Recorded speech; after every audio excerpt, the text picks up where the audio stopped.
تربت میں national party کے مرکزی صدر سابق وزیر اعلیٰ بلوچستان اور رکن بلوچستان اسمبلی ڈاکٹر عبدالمالک بلوچ نے گزشتہ روز ہائی کورٹ تربت بنچ کے نئی building girls BRC date factory and cold storage اور اسپورٹس کمپلیکس کا دورہ کیا، جہاں CNW اور دیگر متعلقہ محکموں کے انجینئرز MPA کو اسکیمات سے متعلق بریفنگ کرتے رہے۔ دورے کے بعد انہوں نے وش نیوز سے گفتگو کرتے ہوئے بتایا کہ مجھے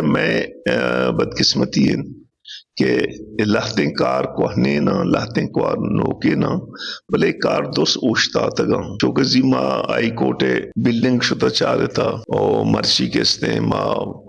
ڈیٹ فیکٹری کسے چاہ رہتا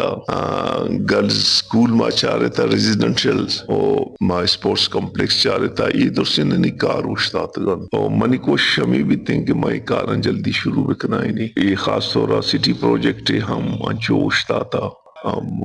کالج تو کے مسئلہ جنجال بازاں نو ادھر سے مسئلہ کس نے نا انچو کے چو یا قسمیا روز پر روز ریٹ بڑھانا ٹھیکیدار کارکنگانیاں منی جندے کوشش ہمشہ کہ میں ادھر سے کارانا شانی کسی شروع بکنائی نہیں تاکہ کسی تربتے کسی اما ترقی عملیں آکے اوشتے عام آچیں آئی آرہ کسی ما پتہ بہتر بکنا سا۔ وجہ بدقسمتی یہ نا کہ سٹی پروجیکٹ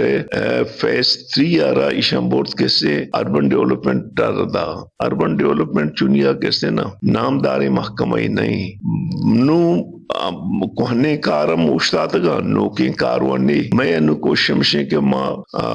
تربت سٹی پروجیکٹ آرہ ہم کیسے ایئر پدا پال بکنا وہ اربن ارچی کے کاری پشکپتا چوکے دا چوگانے کرنے یا دومی ارچی روڈز آن شہیدوں پہ روڈ ہیں ایئر ہم بکنا ہے نا تاکہ تربتے کسے ترقی عمل پدا بنگیج بھی ہوجا۔ دورے کے موقع پر نیشنل پارٹی کے مرکزی کمیٹی کے فران سیکرٹری حاجی فدا حسین دشتی، رکن سینٹرل کمیٹی اور ڈویژنل سیکرٹری واجہ ابو حسن بلوچ، مرکزی کمیٹی کے رکن شکیل احمد بلوچ، میئر تربت بلک شیر قاضی، ڈپٹی میئر نثار احمد، قاسم گاجگی، زئی ایڈوکیٹ اور دیگر ان کے ہمراہ تھے۔ وش نیوز کیچ بلوچستان۔